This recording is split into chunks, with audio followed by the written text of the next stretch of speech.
여러분 안녕하십니까? 집중 인터뷰 이 사람의 정은아입니다. 보름 전 광주시에서는 지자체 최초로 친일 잔재 전수조사를 실시해서 세부적인 내용을 파악했습니다.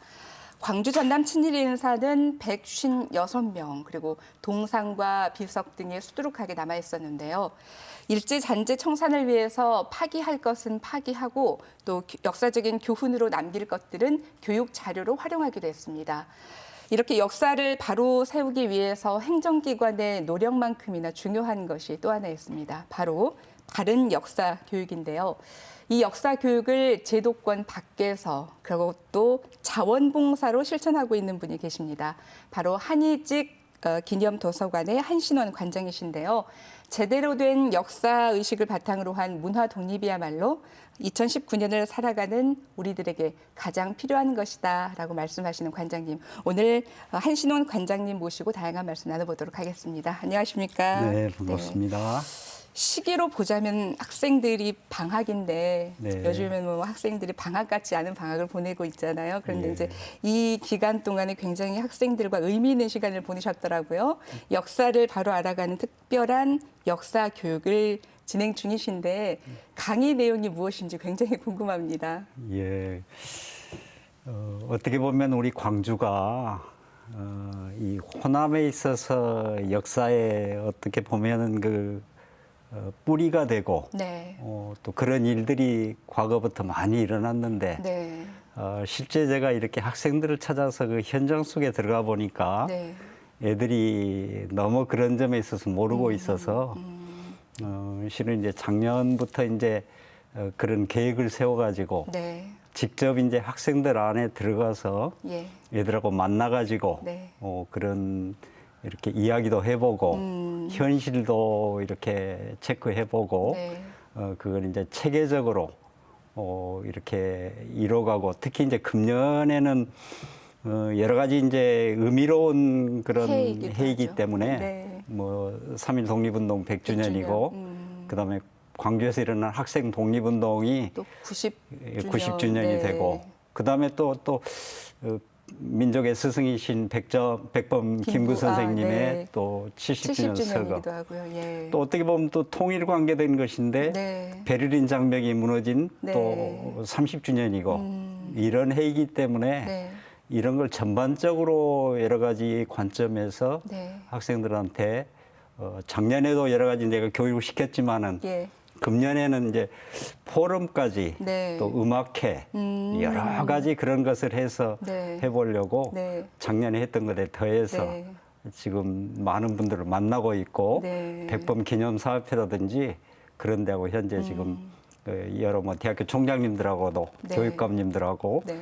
또 내일은 내가 과거 교육부총리였던 김상곤 부총리를 네. 내일 서울서 지금 만나기로 돼 있습니다. 예. 그래서 그 사업에 같이 이렇게 해주기로 그렇게 해서 지금 추진을 하고 있습니다. 예. 새해를 맞아서 어느 누구보다도 많은 계획을 세우셨을 것 같아요. 근데 예. 이제 그 학생들과 나누셨던 여러 가지 말씀이라든지 교육 내용 중에서 광주 학생 독립운동도 분명히 이제 포함이 됐을 것이고 그 중에서 의병에 관련된 말씀도 하셨잖아요. 예, 예. 무주에도 다녀오셨던데요. 작년 12월인데요. 네. 작년 12월에 광주의 학생들 35명을 데리고 네. 우리가 한말에 이렇게 고종임금을 보필하던 그런 그 군인들이 일제히에서 이제 전부 없어지니까 네. 그들이 이제 의병이 돼가지고 활동하다가 이렇게 목숨을 잃고 했던 그 장소가 네. 무주 안성면에 거기에 이제 그 칠연의총이라고 해가지고 네. 묻혀 있는 데인데 주로 그쪽을 통해 가지고 덕유산으로 해서 경상도 우리 전라도 순창 담양까지도 내려서 활동했던 분들인데 예. 그분들이 묻히신 곳하고 의병의 길을 직접 걸어보고 가서 참배하고 네. 특히 이제 광주 학생 독립 기념탑 거기서 먼저 참배하고 그 그리고 학생들이 무주로, 거기 가서 또 참배하고 의병의 네. 길을 걸어보고 네. 또 나는 이제 의병에서부터 현재 민주화까지 네. 학생 독립운동, 의병, 민주화까지 학생들이 이런 역사적인 것들을 알아야 되기 때문에 그 민주화에 앞장섰던 김경남 목사님 그분한테 가서 또 강의도 듣고 하는 네. 이런 종합적인 것들이 이렇게 그 한번 이뤄냈었습니다. 네. 예. 그 말씀하신 내용 이렇게 쭉 듣다 보면 교직에 몸을 담으셨을까라는 생각을 얼핏 하게 되는데 네. 그건 또 아니시고요. 예. 서점이라든지 도서관, 문화공간을 통해서 30년이 넘는 시간 동안 길 위의 인문학이라고 할까요? 예. 그 활동을 이제 하고 계시는데 지금 계신 곳이 제가 소개해드릴 때 한의직 기념도서관의 관장님이라고 이렇게 표현을 해드렸는데요. 이 도서관이 저희들이 알고 있는 도서관과는 차이점이 좀 있죠. 어떤 곳인지 소개 좀 해주시죠. 제가 그 중학교 때부터 네. 학교 다닐 때 그 당시는 60년대 초반이기 때문에 네. 사실 굉장히 우리가 어려운 시절이기 때문에 네. 일반 뭐 광주도 도서관이 제대로 된 도서관이 없었고 그런데 제가 다녔던 학교는 그래도 도서관이 좀 괜찮아서 장사가 한 8천 권 있었는데 네. 저는 지금 제가 한 8만 권 서적을 가지고 있으니까 와, 예. 그때 학교 도서관보다는 규모가 굉장히 크죠. 크지요. 네. 과거 광주에서 컸다는 전일 도서관보다도 제가 장사가 한 배가 되니까요. 네. 근데 거의 날마다 맨 그 늦게까지 제가 도서관에서 책을 보고 그랬는데 네. 중학교 2학년 때부터 꿈이 네. 내가 다음에 장성해가지고 네. 시골에다가 도서관 하나 가져야겠다. 네. 그러면서 그게 농장도 가지고 예. 해야겠다는 걸 일기장에다 이렇게 네. 나무는 뭘 심고 하는 그때 꿈을 가졌었거든요. 예. 그래서 회사 생활을 딱 40까지 하면서 접고 네. 그리고 나와서 이렇게 그 어린이 전문 도서관을 멤버자 했었어요. 동그라미 책마을이라고. 네, 맞아요. 예, 예. 광주에서 하고 그다음에 이제 나이 50대 가지고 예. 부지는 회사 생활할 때 구입을 했었거든요. 30대, 네. 네. 50대 담양에다가 건물을 지어가지고 네. 그렇게 지금까지 하고 있는 겁니다. 네. 예. 도교육청의 전남교육기부 인증기관 1호 이렇게 지정이 될 만큼 교육기부를 많이 하셨는데 어떤 기부들을 하셨나요? 학생들과 함께? 그러니까 처음에는 거기에서 주로 이제 하던 게 이 행복시안 농장이라고 네. 해서 이제 독거노인들 대상으로 해서 보통 이제 광주에도 그때 보면은 광주 인구의 그 100분의 1 정도, 네. 만 한 몇천 명 정도가 네. 독거노인이고 어떤 분들은 도시락을 배달해드려야 생활하시는 분들이거든요. 예. 7, 80대 분들. 네. 그래서 그분들을 대상으로 해가지고 예. 많은 분들은 못 되죠. 열 몇 분들. 네. 그래서 매주 목요일이면은 우리 도서관으로 이렇게 오시라고 해서. 봉사해 주시는 분이 예. 계셔가지고 네, 차로 네. 그것도 이제 몸이 불편한 광주에서 성형외과 하시는 분이 그 자기 이렇게 기사를 해가지고 봉고차로 이렇게 보내주시면은 네. 그분들하고 행복시안 농장에서 텃밭을 갖고서 예. 같이 이제 가꾼 것을 이렇게 김장할 수 있도록 드리고 예. 상추 같은 것도 가져다가 이렇게 할 수 있도록 이제 그렇게 하고 또 수요일 날은 한부모 가정 애들 네. 그 애들을 데리고 와서 오뚜기들의 농장이라 해가지고 네. 도서관에서 시도 이렇게 읊어주고 네. 텃밭도 같이 가르쳐주고 네.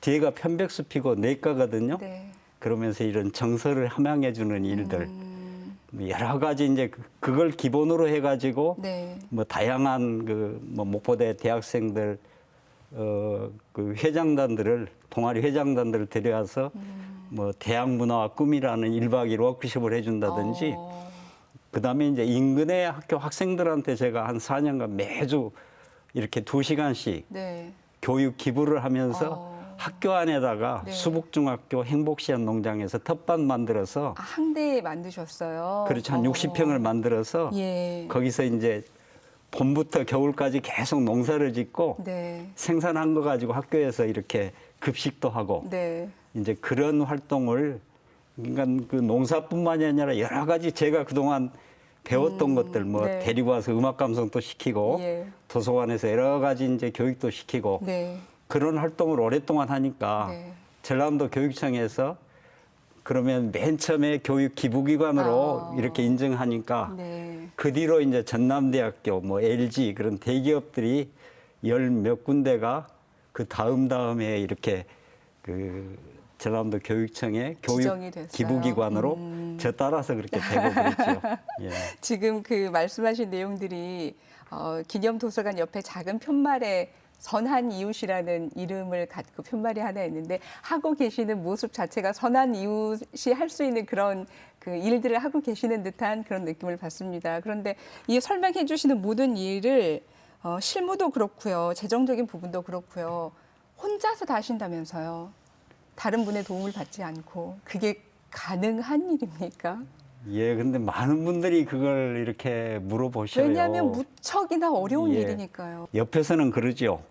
이렇게 어디서 좀 후원도 받고 네. 돈도 받아서 하라고 그러는데 주위에 이제 그런 일을 하는데 보면은 네. 저도 이제 옆에 여러 제가 아는 사람도 많고 그러기 때문에 한 번 그런 쪽으로 빠지게 되면은 거기서 헤어나지를 못한 것 같아요. 돈 받아가지고 하고 네. 그 다음에 또 제가 회사 생활하면서 천여 명들은 종업원을 관리해봤기 때문에 네.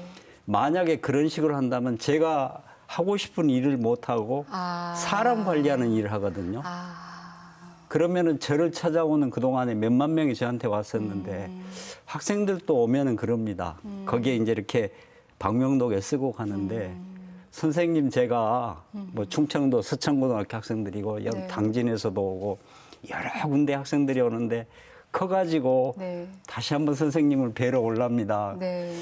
그런데 내가 사람 관리하는 일을 하면은 네. 애들한테 그런 걸 해줄 수가 없거든요. 그러니까 제가 좀 힘이 들더라도 네. 직접 많은 사람이 덜 하더라도 10만 명 오는 것보다 네. 10,000명만 내가 대하더라도 한 30년에 걸쳐서요. 그러더라도 그 애들이 나하고 접해가지고 네. 그걸 이렇게 알고 가고 자기 마음속에 담고 간다면은 나는 이제 그걸로 만족하지. 만족하시는 내가 여기가 거고요. 돈 버는 것도 예, 아니고요. 네, 알겠습니다. 예, 예. 그 오랜 기간 동안 꿈을 꾸었던 것이 중학교 시절에 예, 일기장에 쓴 그 내용이다. 나는 꼭 그 일을 해야겠다라고 쓰셨다고 말씀하셨잖아요. 예. 그 꿈을 이루신 건데 그러한 꿈을 갖게 한 특별한 것이 바로 아버님의 책장이었다면서요. 예, 어떤 이야기입니까? 우리 도서관에 들어보시면은 네.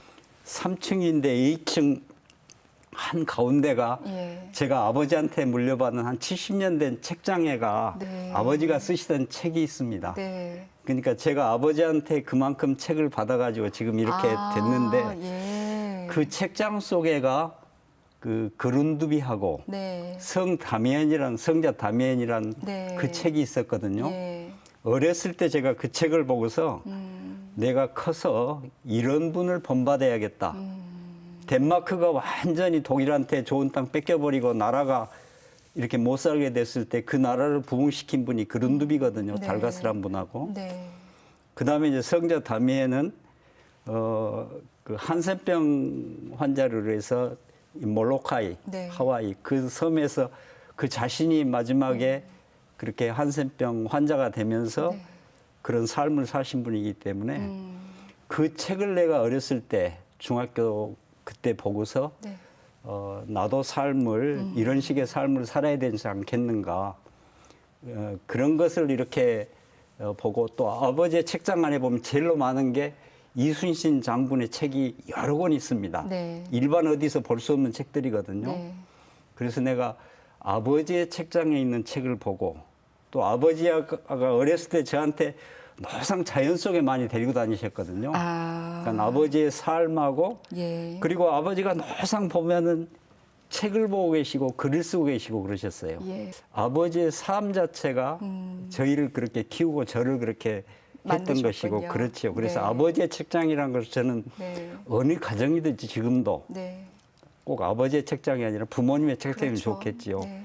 가정마다 그런 책장이 있어가지고 그게 가정의 혼이 되고 네. 본보기가 되면 좋겠다. 그래서 제 도서관에 찾아온 사람들한테 제가 꼭 그것을 이야기를 해줍니다. 네. 가정적으로 찾아오면은 네.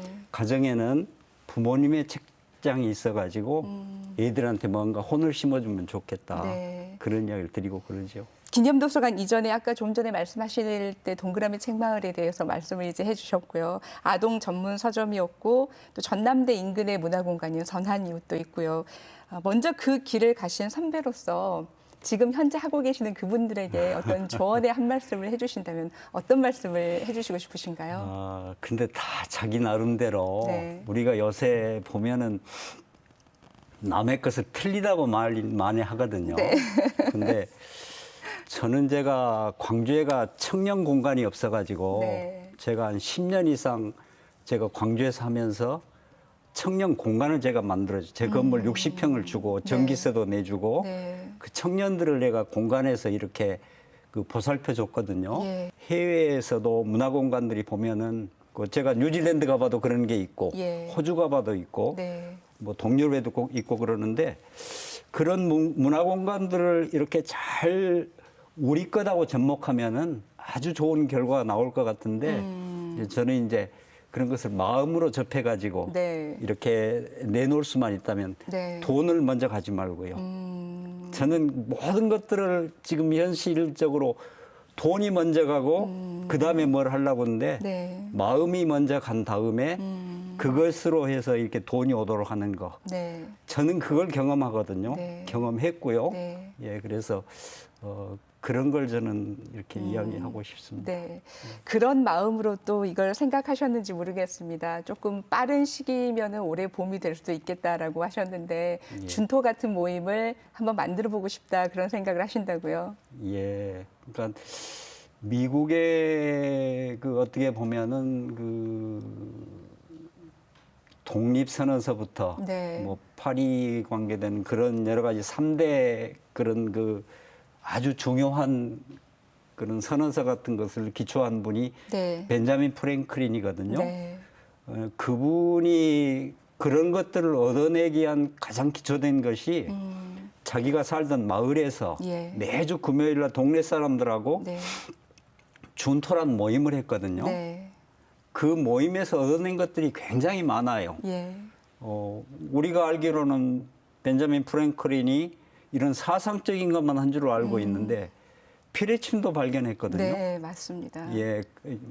그래서 그런 그 과학적인 것들도 굉장히 많이 이렇게 만들어냈는데 그런 것들이 이렇게 마을 사람들하고 그런 모임에서 이야기하다가 그 사람들 조언도 듣고 그랬는데 제가 이제 뭐 50대부터 이렇게 흘가고 이렇게 만지면서 그렇게 했는데 이제는 이 70이 넘으니까 네. 아무래도 그런 일들은 힘들고 예. 이제 정신적으로 어떤 것들을 이렇게 인근 사람들하고 공유할 수 있겠는가. 네. 과거부터 굉장히 고민하고 실은 이제 그걸 추진하려고 그랬는데 네. 좀 재해가 있고 그래서 미뤄놨었는데 예. 근래에 지금 인근 사람들하고 여러 가지 이야기를 했습니다. 그래서 그런 모임을 인근에 있는 사람들하고 같이 제가 살고 있는 것이 굉장히 환경이 좋기 때문에 네.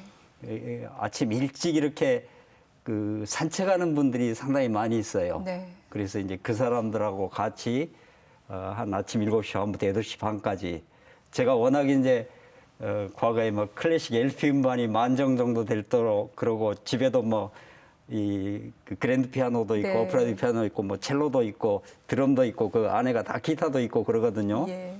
아주 좋은 앰프도 있고 네. 그러니까 제가 음악도 이렇게 좀 해설도 좀 한 10여 번 해주고 네. 그다음에 인근에 뭐 그 훌륭한 의사님들도 사시고 예. 그다음에 여러 뭐 작가님도 사시고 그러니까 그분들이 또 한 20분 정도 이렇게 좋은 이야기도 해주시고 서로 마을을 위해서든지 서로 간의 건강을 위해서든지 그런 이야기도 하고 그래서 그런 그 모임체를 네. 이제는 그 해보기로 네. 그렇게 해서 이달 말이든지 다음 달 초부터든지 네. 그렇게 지금 시작하기로 네. 그렇게 했습니다. 네. 이건 하나 꼭 만들고 싶다, 이뤄내고 싶다 하는 꿈이 있다면 뭐가 있을까요? 브리스번에를 가봤더니 네. 거기는 한 80개 이상의 이런 도서관들이 있는데요. 네. 이태리나 중국이나 일본 책은 있는데 네. 한국 책은 한국 책이 없어요. 없어요. 거기가 한국인들이 자기 집을 가지고 사는 사람들이 1,000명이 넘어요. 네. 그리고 한국 사람들이 굉장히 많이 사는 많아요. 데인데 예. 그래서 이제 과거부터 제가 가졌던 꿈이 한글 도서관을 한번 호주에 예, 만들고 싶다. 그리고 책은 준비를 해놨거든요. 네. 번역 책들은. 책은 있고요. 예, 근데 다행히 또 그 경제적으로도 예. 우연하게 내가 과거에 준비해놨던 것이 네. 할 수 있는 여건이 생겨가지고 네. 우리 애들한테 이야기했더니 네. 아빠 하시고 싶은 대로 하세요. 예. 그래서 그쪽 대사관 쪽으로도 그한 2년 전에 이야기를 했습니다. 그랬더니 네. 아주 좋겠다고. 기꺼이, 예, 뭐 나라돈 쓰는 거 아니고 내가 네. 개인적으로 하는 일이기 때문에 네. 그래서 이제 그 일하고 광주를 위해서는 제가 좀 저기 한 게 아까 뮤지컬 이야기도 했습니다마는 임을 위한 행진곡을 가지고 네. 뭔가 이렇게 뮤지컬 만드는 일을 네. 제가 맨 처음에 이야기했던 독립에서부터 네. 민주화까지 과정을 제가 이제 모교 100주년 역사서 쓰는 그런 일을 맡았는데 네. 거기에서 별책으로 지금 만들고 있습니다. 네. 또 광주에 좀 여러분들한테 네. 이렇게 좀 제가 다니면서 네. 이렇게 이야기를 하고 하는데 네. 그게 이제 마지막 제 두 가지 꿈입니다. 그 두 가지 꿈이 굉장히 커서요. 예, 예. 듣고 있는 꼭 이루어지리라고 제가 확신을 합니다. 저는. 네, 듣고 있는 동안에도 관객으로서도 그렇고요, 예. 시민으로서도 그렇고요, 굉장히 예. 설레는 그런 말씀이었습니다. 예. 그 언젠가 관장님께서 예. 바른 삶을 살기 위한 역할을 문화공간이 해야 된다라는 예. 말씀을 하셨는데 저는 그 문화공간 안에 이제 어른들과 우리 모두라는 단어를 좀 더 포함시켜서 예. 확장시켜보고 싶은 그런 욕심이 들고요. 그 공간에 늘 관장님께서 함께 해주셨으면 고맙겠습니다. 예. 예, 오늘 함께 해주셔서 고맙습니다. 예, 고맙습니다. 요즘 대한민국 입시 문제를 제대로 다루고 있는 드라마가 신드롬을 일으키고 있습니다. 입시 지옥 속에 있는 청소년들에게 가장 큰 문제는 내가 되고 싶은 것도 하고 싶은 것이 없다라는 건데요. 배움과 교육이라는 것이 성적이 아닌 꿈을 찾기 위한 것이라는 관장님의 말씀을 다시 한번 되새겨 봅니다. 집중 인터뷰 오늘 한신원 관장님과 함께 했고요. 저는 다음 이 시간에 찾아뵙도록 하겠습니다. 함께 해주신 여러분 고맙습니다.